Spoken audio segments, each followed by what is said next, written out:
Graça e paz, irmãos. É com muita alegria que nós estamos aqui nesta noite, nesta festa em família, né? Quando a gente pensa nessa responsabilidade de transmitir a palavra numa data como essa, a gente fica nervoso, não estou nervoso. Mas aí eu olho com as carinhas conhecidas e tal, todo mundo já me conhece, não preciso impressionar ninguém, né? Então, assim, a gente está em casa, né?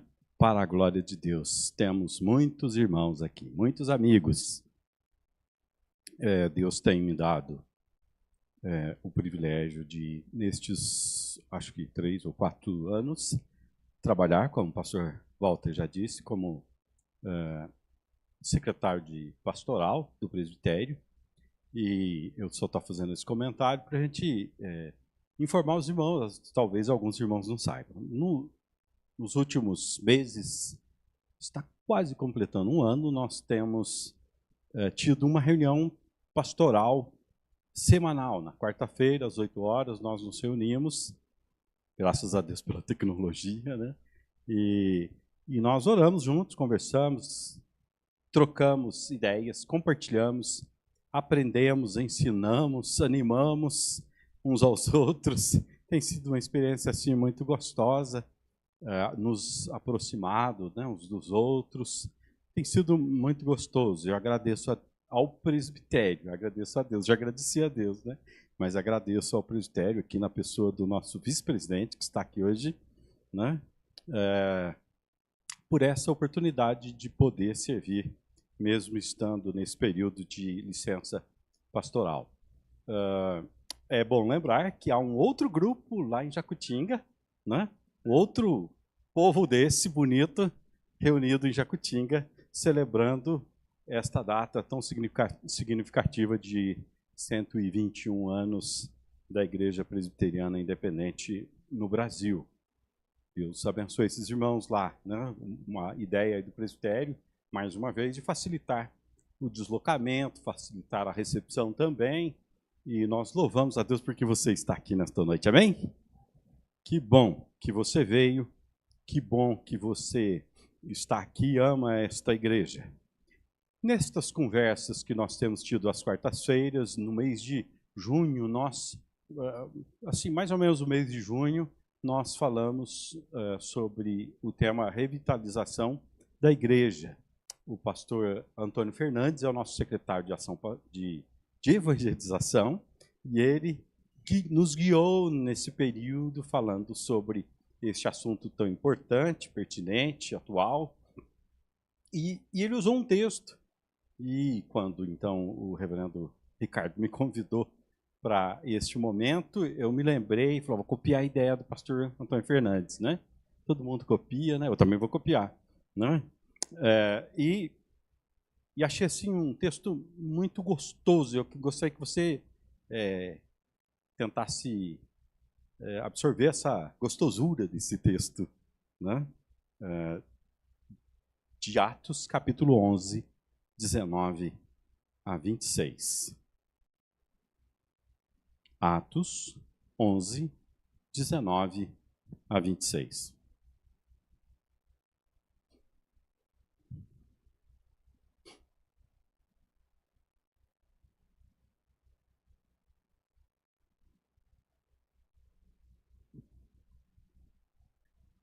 Eu creio que a maioria aqui já conhece o panorama do livro de Atos, né? Se não conhece, eu convido você a ler, então, detidamente e compreender, para a gente não ter que gastar tempo situando o texto. Mas um fato é importante. Vamos ler o texto. Melhor. Então, os que foram dispersos por causa da tribulação que sobreveio a Estevão se espalharam até a Fenícia, Chipre e Antioquia, não anunciando a ninguém a palavra, senão somente aos judeus. Alguns deles, porém, que eram de Chipre e de Cirene, e que foram até Antioquia, falavam também aos gregos, anunciando-lhes o evangelho do Senhor Jesus. A mão do Senhor estava com eles, e muitos, crendo, se converteram ao Senhor. A notícia a respeito deles chegou aos ouvidos da igreja que estava em Jerusalém, e enviaram Barnabé até Antioquia. Tendo ele chegado e vendo a graça de Deus, alegrou-se e exortava a todos que, com firmeza de coração, permanecessem no Senhor. Porque era um homem bom, cheio do Espírito Santo e de fé, e muita gente se uniu ao Senhor. E partiu Barnabé para Tarso à procura de Saulo. Tendo-o encontrado, levou-o para Antioquia. E por todo um ano se reuniram naquela igreja e ensinaram numerosa multidão. Em Antioquia foram os discípulos, pela primeira vez, chamados cristãos.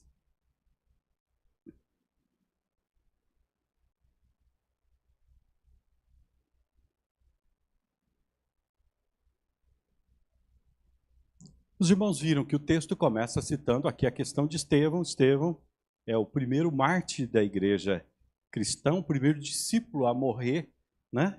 Logo na sequência da caminhada da igreja. E diz o texto que esse fato, o apedrejamento de Estevão, deu assim start numa perseguição aos cristãos. E eles se espalharam. Uma boa parte dos discípulos de Jesus se espalhou por várias regiões. E então o texto se refere a um grupo que chega a Antioquia, que vai, né, nessa dispersão, como forasteiros, na verdade, como fugitivos, procurando um outro lugar mais tranquilo para viver e viver a sua fé. E vive essa experiência quando nasce essa igreja, a igreja de Antioquia.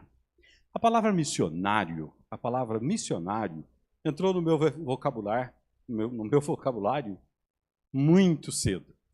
Um tio missionário entre indígenas no Amazonas. Eu era muito criança ainda, eu nem conhecia esse tio, né? E depois de um tempo ele acabou voltando para Conceição do Aparecido, onde é a minha terra natal, e aí então nós tivemos a convivência. Pois então essa palavra missionário. E aí então em casa se falava que ele estava no Amazonas. Eu devia ter aí uns 5, 6 anos, e às vezes em casa via alguns livros assim, e algumas ilustrações. Eu me recordo de uma figura em que se fala, acho que aqui é que o meu tio mora. Não é? Um riozinho, uma floresta, alguma coisa assim. Então era algo muito... Imagina alguém morando no Amazonas, era algo assim, muito distante. Ele era um missionário. Missionário, ou seja, um servo de Cristo trabalhando numa terra distante. Ao longo dos séculos, missionária, tem sido essa pessoa que sai da sua igreja local para evangelizar pessoas em uma terra distante, certo? É isso mesmo? Assim, mais ou menos, né? Às vezes ele pode ser missionário ali, né? Mas, no geral, ele deixa a sua igreja e vai para uma terra distante. Hoje, nós conhecemos missionários aí ao redor do mundo, praticamente, né? Presbitério, inclusive, tem, né? Aí, membros que estão, né, em missões nessa perspectiva de missão em uma terra distante.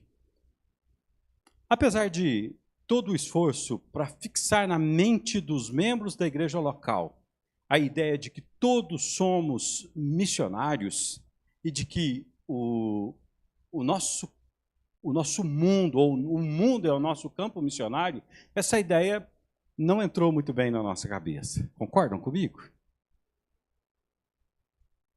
Nós todos somos missionários. Nós, pelo menos, todos somos enviados.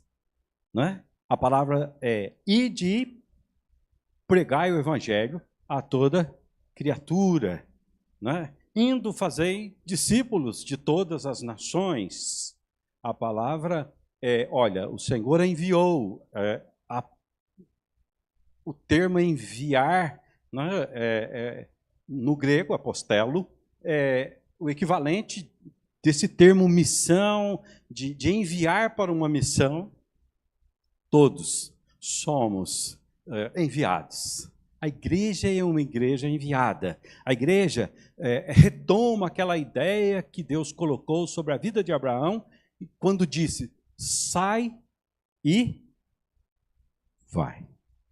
Sai e vai. Então a igreja é uma igreja que sai e que vai. A igreja está sempre olhando para fora de si mesma, né? Mas é interessante, meus irmãos, é sempre muito importante lembrar que as palavras moldam a nossa vida e palavras mal escolhidas podem criar realidades distorcidas. Todos sabemos dessa questão que envolve a linguagem, como a linguagem nos constitui enquanto sujeitos, né, e o quanto vamos sendo moldados pelo que ouvimos e pelo que falamos também, pelas ideias que vão girando na nossa cabeça, no nosso entorno. E aí, então, quando nós pensamos nessa questão do missionário, nós pensamos que essa conversa é com aquele que sai e vai para uma terra distante. Essa conversa não é comigo. Né? No fundo, nós, conceitualmente, sabemos disso, mas sabemos que estamos envolvidos nessa missão. Mas, na prática, nem sempre tem sido assim. Nós achamos que certas atividades, proclamar o Evangelho, viver o Evangelho, pregar a palavra, discipular é algo para alguém, não para nós. No texto que lemos, e em alguns textos posteriores, os textos que se referem aí à questão do surgimento da igreja em Antioquia, nós somos apresentados nesses textos à natureza missional da igreja de Cristo. Missional ou missionária?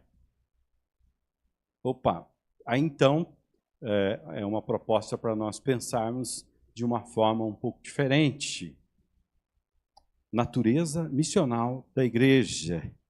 E, nesse dia tão especial, simbólico, né, nós queremos falar sobre esse tema, queremos pensar no desafio de reconfigurar o nosso pensamento através da linguagem, utilizando um conceito missiológico que tem ganhado força e sentido e que pode dar rumo à nossa caminhada no cumprimento da missão da igreja em nosso país e em qualquer lugar.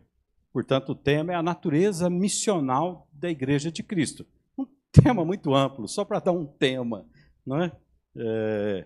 Vamos tentar na nossa mente restringir e olhar para nós mesmos, para as nossas comunidades locais, para aquilo que nós estamos vivendo, daquilo que estamos sonhando enquanto servos e servas do Senhor Jesus, não é? Bom, então no texto nós encontramos o quê? Estevão morre. E nesse contexto, os cristãos são dispersos, eles se espalham para muitas regiões. Mas o texto nos mostra que os dispersos, os forasteiros, os fugitivos, iam anunciando a palavra do Senhor. Por onde iam, o evangelho também ia, certo? No texto vocês viram, se você quiser dar mais uma olhadinha aí, que os dispersos, aqui em foco, se dividem em dois grupos, com comportamentos bastante distintos. Um grupo anunciava o evangelho de Jesus Cristo somente aos judeus, só os judeus. Mais fácil, né? Judeus, tal, Messias, a ponte, aí todo o background, todo o contexto do Antigo Testamento, estava tudo na cabeça dos judeus. Não é? Mas um outro grupo, formado por naturais de Chipre e de Cirene, anunciava a judeus e também aos gregos. Imagina, falar com os gregos, já a coisa muda de figura, né? Uma outra cultura, uma outra realidade, uma outra dimensão, uma outra cosmovisão, né? E a gente pode imaginar, então, o desafio. Diz o texto que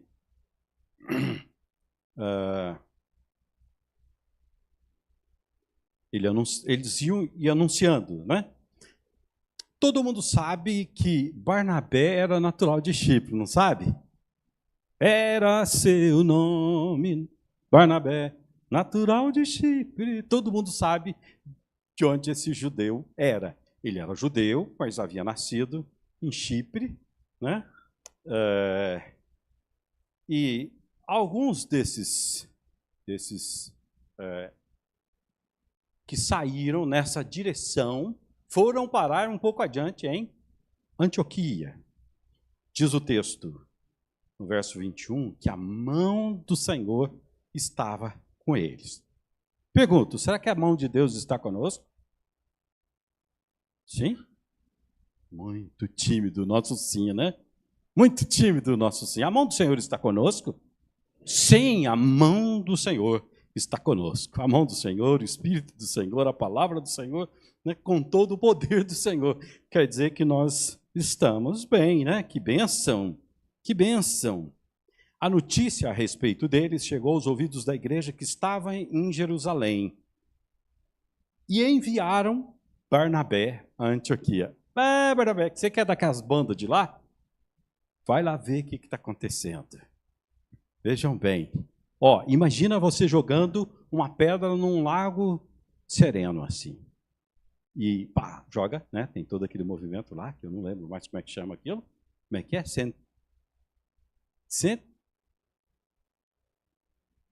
Ixi, engenheiro entrando por meio. É melhor pensar que é um, né?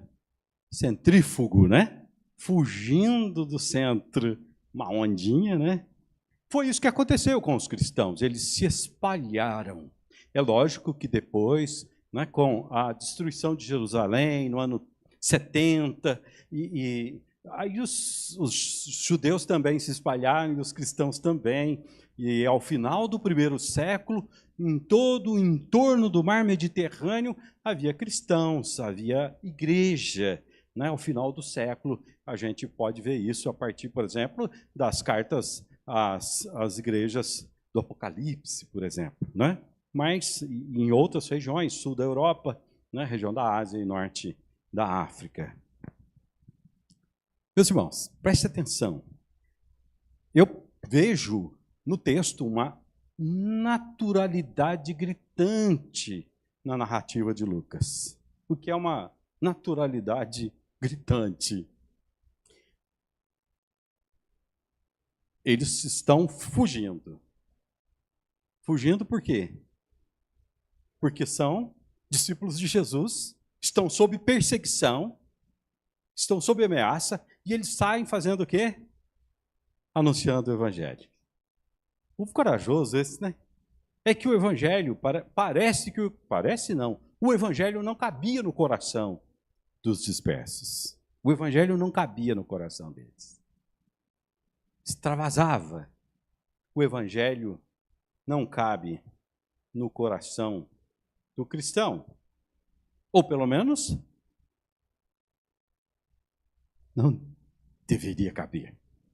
Não deveria caber. Ele foi feito para não caber no coração do cristão. E ele não cabe no coração do cristão exatamente por essa natureza missional da Igreja de Cristo. Interessante, meus irmãos, que esses discípulos que foram e saíram pregando para judeus e gregos também, eles, preste atenção, eles não foram enviados por nenhuma igreja. Eles não foram enviados por nenhuma igreja. Eles não foram enviados para plantar uma igreja lá em Chipre, Antioquia. Eles simplesmente estavam fugindo. Mas, mesmo fugitivos por causa do evangelho, eles vão anunciando o evangelho naturalmente. Naturalmente ou sobrenaturalmente. Talvez caibam as duas ideias, né? Sobrenaturalmente, eles vão pregando o evangelho, não é? E ninguém disse para eles assim, ó, vocês vão lá para Antioquia, tá? A gente vai mandar recursos para vocês viverem lá, e então lá vocês vão plantar uma igreja. Não, eles simplesmente foram, né? E eu fico pensando em como esse povo se sustentava pelo caminho, né? Será que eles tinham vendido algumas coisas, comprado ouro, igual o judeu faz muito, né? Para facilitar pedras preciosas. Bom, mas o fato é que eles foram. E não tinha ninguém comprometido em sustentá-los nessa caminhada, né? Eles foram, imagino que eles talvez se vissem como mascates, né? Os meninos aqui não têm nem ideia do que é isso, né? Um mascate, tem? Tem? Não é possível. Tem mesmo, Bruno. Mascate. Então, talvez eles vivessem como mascates, né? Comprando, vendendo, vendendo. Olha, o judeu sabe fazer dinheiro, né, Edson? Então, eles foram e foram se virando. Eles não estavam imbuídos de uma missão encomendada e não havia, né, algo assim combinado com eles. Então, damos de cara com esse conceito vivido na prática de uma igreja missional, de uma igreja, né, missional. Agora eu pergunto, esse texto, ou olhando para a história da nossa igreja, nós encontramos algo parecido? Sim, a nossa igreja nasceu em 1903, sob a liderança de 7 pastores e 15 presbíteros, presbíteros espalhados pelo Brasil todo, tinha alguns, inclusive, do norte, né? E a igreja começa a sua caminhada. E ela caminha tão bem, mas tão bem, a mão do Senhor estava com eles, né, que a igreja, em pouco tempo, cresce. E, ouvindo esses dias uma palestra do pastor Heber Ferreira de Lima, não sei se alguém viu, né, no canal oficial da nossa igreja no YouTube, ele destaca que o extraordinário foi o crescimento, mas, além do crescimento, foi a capacidade de se sustentar. A igreja havia aberto mão do dólar americano, do sustento da igreja dos Estados Unidos, e caminhando por conta própria, pagando as suas contas, né, e desenvolvendo o trabalho, né? Mas nós sabemos que nessa história tem a mão do povo, que se tornou presbiteriano independente. E isso diz muito respeito à nossa região, né? Onde o presbiterianismo independente também tomou força. E a igreja começou a crescer, saindo, né, de São Paulo para o interior. Havia assim um sonho da igreja de alcançar o interior, o sertão, nas roças. E isso realmente aconteceu, e aconteceu com o trabalho do povo. Até, eu não sei dizer para os irmãos que eu não sou desse tempo, mas eu acho que até aí, mais ou menos 1940, 50, havia pastores que pastoreavam 5 igrejas, talvez até mais, né? Acho que até mais. Então, a gente tinha, por exemplo, campos do tipo Muzambinho.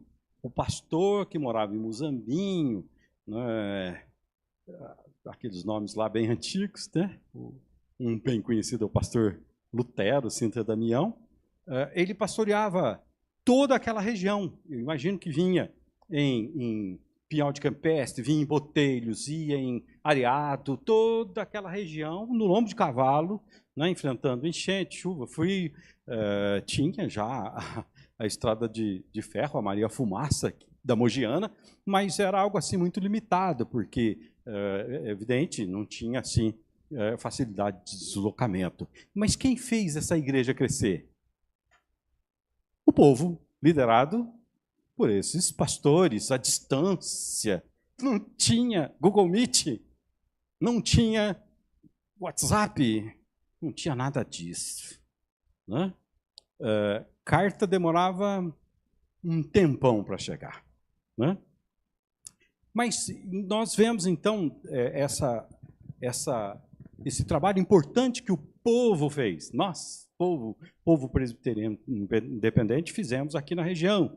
Né? Então, as pessoas chamadas nas cidades da nossa região, por exemplo, de protestantes, assumiram a missão e pregavam o evangelho pelas grandes cidades, pelas pequenas cidades, pelos campos, né? Pelos vilarejos, nas roças. Na minha família, por exemplo, era num buraco lá chamado Cuiabá, em Conceição da Aparecida, que quando chovia não saía de lá nem tatu calçado de bota. Mas o pastor ia lá, né? O pastor ia lá de vez em quando, Aí, se você for olhar a ata, tinha aquele tanto de profissão de fé, um tanto de batismo, por quê? Nascia muita gente, né? Morria também, mas tinha muitos filhos e os recebimentos. Né? Meu avô viveu essa realidade, o irmão dele, os primeiros a se converter em Conceição da Aparecida, no surgimento da igreja ali. Uma igreja missional. É essa igreja que olha para si mesma e se vê como uma igreja enviada. É um cristão que olha para si mesmo e se vê como como alguém que tem sobre si o privilégio e a oportunidade de ir e fazer discípulos, de contar aos outros o que Deus por ti um dia fez. Lembrou, né? Da música, Rose? Vai contar a todo mundo que Jesus por ti um dia fez. Seu amor consegue a todos alcançar. Essa é a tarefa da igreja. Essa é a tarefa do cristão. Não é a tarefa do missionário somente. Uma igreja missional é mais do que uma igreja missionária, dentro desse contexto que nós tivemos, desse desenvolvimento histórico nas últimas décadas, né, em que muitas igrejas se tornaram igrejas missionárias, cumprindo um papel fenomenal, enviando. Mas hoje nós estamos precisando de uma igreja missional, ou seja, de uma igreja cujos membros, cujas famílias sintam essa oportunidade. E nós temos que tirar da nossa cabeça, meus irmãos, a questão da obrigação, certo? É gostoso fazer as coisas por obrigação? É? Ninguém gosta de fazer as coisas por obrigação, não é? É gostoso fazer as coisas por prazer, gosto, alegria, gratidão, reconhecimento, não é? Vai contar aos outros o que Deus por ti um dia fez. É pensando nisso, né, que nós precisamos ampliar esse nosso conhecimento desse conceito de uma igreja missional. Né? Eu gostaria de citar aqui um teólogo brasileiro, o Dr. Jorge Henrique Barro, da Faculdade Teológica Sul-Americana. Cara muito bacana, conheci pessoalmente, há uns 30 anos atrás, mas leio as coisas dele de vez em quando. E ele falando sobre essa questão da igreja missional, ele diz o seguinte, eu vou ler, tá? Uma igreja missional se define numa busca constante de estar envolvida com a missão de Deus no mundo. A missão é de Deus. E ele deu uma beiradinha para nós participarmos dessa missão de Deus no mundo. O povo de Deus é visto como enviado em missão, enquanto nos modelos tradicionais os enviados são os missionários sustentados, por vezes chamados de profissionais. Na igreja missional, todos se percebem como participantes nesse chamado. A missão é de Deus. A igreja é criada para ser um sinal e um instrumento de Deus em favor do mundo. Esse pastor é presbiteriano, é missiólogo. Né? A missão é de Deus e a igreja participa dessa missão.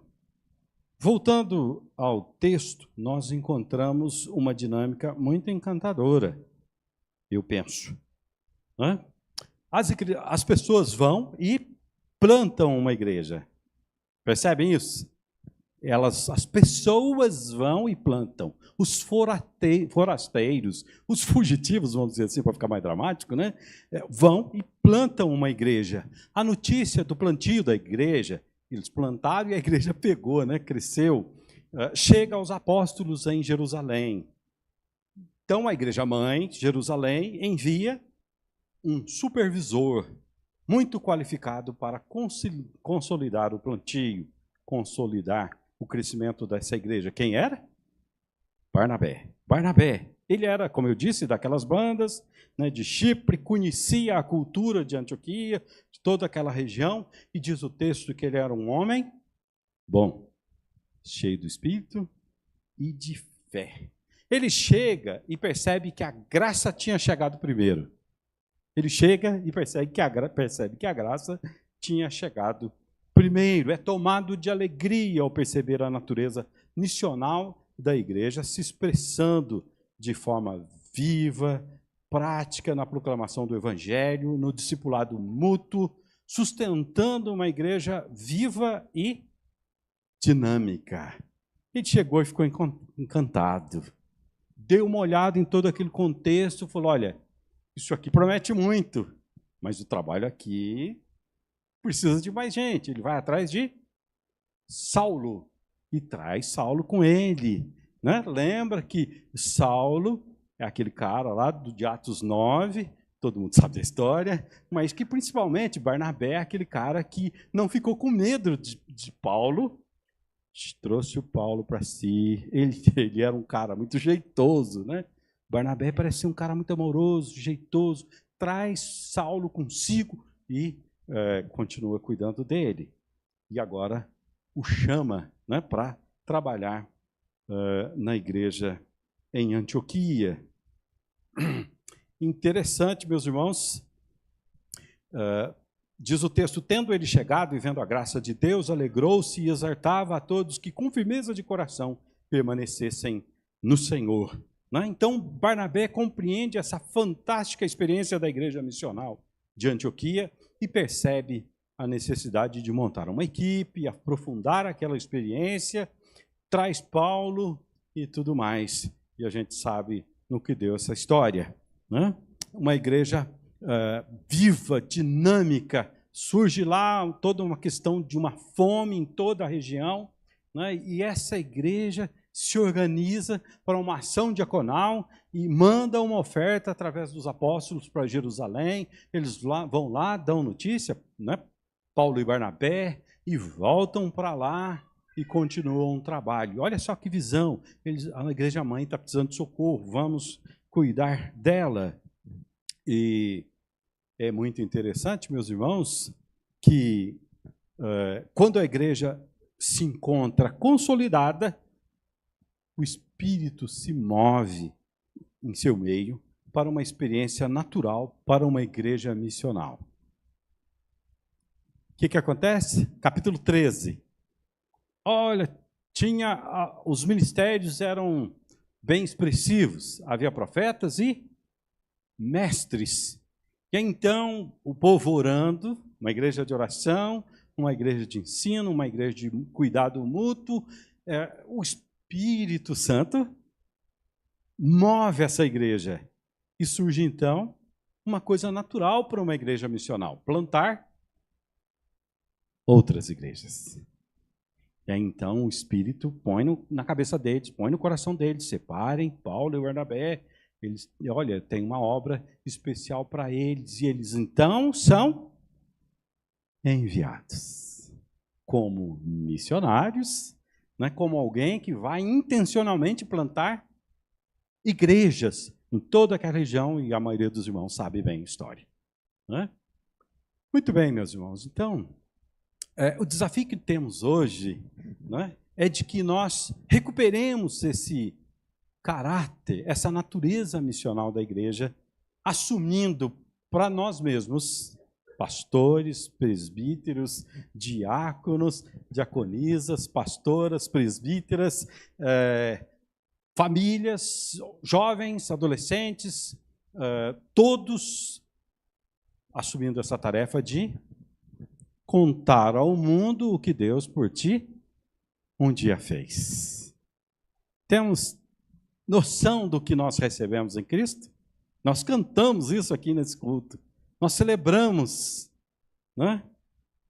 Agora, e quem não tem Jesus? Eu creio, meus irmãos, que nós, eu falo por mim mesmo, temos perdido essa noção da perdição do outro que está sem Cristo. Talvez a gente vá, né, perdendo essa noção da eternidade, né? Nós somos hoje uma cultura muito focada no aqui e agora, né? No bem-estar, na prosperidade, no prazer, na alegria. Nós estamos todos aí acreditando nessa coisa de felicidade, nós queremos ser felizes, felicidade aqui agora, e a gente precisa de... Né, e está todo mundo louco, aí corre para um lado, corre para o outro, cheio de tarefas, agenda lotada, essa confusão toda que todo mundo sabe. Mas quanto tempo nós vamos ficar aqui? Depois nós vamos partir. E estaremos com Cristo, é o que cremos. Estaremos com Cristo. Mas e o sem Cristo? E o sem Cristo? Você conhece alguém sem Cristo?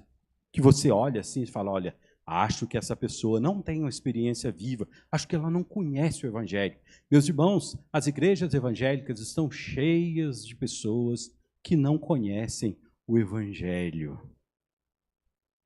Desculpa, isso parece assim meio assustador, né? Está cheio. As igrejas evangélicas estão lotadas, estão cheias, ou pelo menos tem uma boa parcela nelas que não conhece o Evangelho do Senhor Jesus Cristo. Conhece um evangelho motivacional, um evangelho que põe todo mundo para cima, que traz sensação, isso, aquilo, outro, mas não conhece o que é Cristo morrendo por mim na cruz em meu lugar, pagando por mim o meu pecado, para que então eu, resgatado, possa viver com Ele aqui na terra, Ele viver comigo aqui na terra e depois eu viver com Ele na eternidade. A gente pergunta para as pessoas, e eu pergunto para você hoje, se você bater as botas hoje aqui, você tem certeza da sua salvação em Cristo? Eu tenho perguntado isso para pessoas, tenho às vezes pedido para elas assim, justificarem essa confiança, e elas têm engasgado. Isso é muito triste, meus irmãos, né? Então nós precisamos voltar os olhos para esse evangelho maravilhoso. As nossas crianças precisam, né, compreender esse evangelho e falar dele, né? Nós temos tanta convicção de que as nossas crianças compreendem o evangelho que nós servimos a ser do Senhor para eles. Os nossos adolescentes, os nossos jovens, nós precisamos muito de vocês. Nós estamos vivendo num mundo em transformações violentas, muito rápidas. E esses meninos, alô meninos, vocês que têm 12, 15, 25, né? Nós precisamos de vocês, essa rapidez que vocês têm de compreender a cultura que se muda, que se transforma todo dia, essa coisa maluca que nós estamos vivendo, mas foi para esse tempo que Deus nos chamou para pregar o Evangelho, e nós precisamos comunicar, e você adolescente, você jovem, tem um papel muito importante. Nós velhinhos, né? A gente fica até tonto, né, no meio dessa confusão toda. Todo dia uma coisa nova, uma ferramenta nova, alguma coisa nova, né? Enfim. Mas eu quero que a gente fique, meus irmãos, empolgados. O Evangelho continua o mesmo, daqueles fugitivos. Era fácil pregar o Evangelho naquele contexto, Léo? É fácil pregar o Evangelho hoje? Também não é. Mas nós temos tido muitas vezes uma ideia de que as pessoas não querem ouvir do Evangelho. Mas, né, muitas vezes, quando você senta para conversar com as pessoas, elas falam das muitas experiências espirituais que elas estão tendo com o Espiritismo, com isso, com aquilo outro, com outras, né, experiências religiosas, e nós muitas vezes nos calamos. Achamos que temos que fazer mais um curso, mais alguma coisa, uma formação para que a gente possa, então, testemunhar do Evangelho. Não, as pessoas estão sedentas de uma experiência espiritual. E nessa sede elas estão buscando e atirando para todo quanto é lado. E nós temos o Evangelho do Senhor Jesus Cristo, da graça bendita, que salva, que faz uma obra na pessoa, que não precisa ser refeita daqui a uns tempos, não, é obra definitiva, uma vez salvo pela graça, sem mérito, salvo para sempre. Nós cremos nisso? Amém? Que isso enche o nosso coração. Nunca foi fácil evangelizar. Nunca foi fácil ser uma igreja missional. Quantos morreram por causa disso? Né? Quantos encurtaram a sua existência aqui na terra? Né? Mas cabe a nós hoje entendermos essa beleza do Evangelho. Essa conversa de que a igreja no mundo está morrendo, não procede. A igreja está viva. Por que ela está viva? Porque as portas do inferno não prevalecerão contra ela. Nós cremos nisso? Cremos? Amém. Glória a Deus. Deus nos abençoe e aqueça o nosso coração para que a comunicação do Evangelho no nosso dia a dia, na escola, na empresa, no trabalho, em qualquer lugar onde estivermos, seja algo natural e sobrenatural ao mesmo tempo. Amém.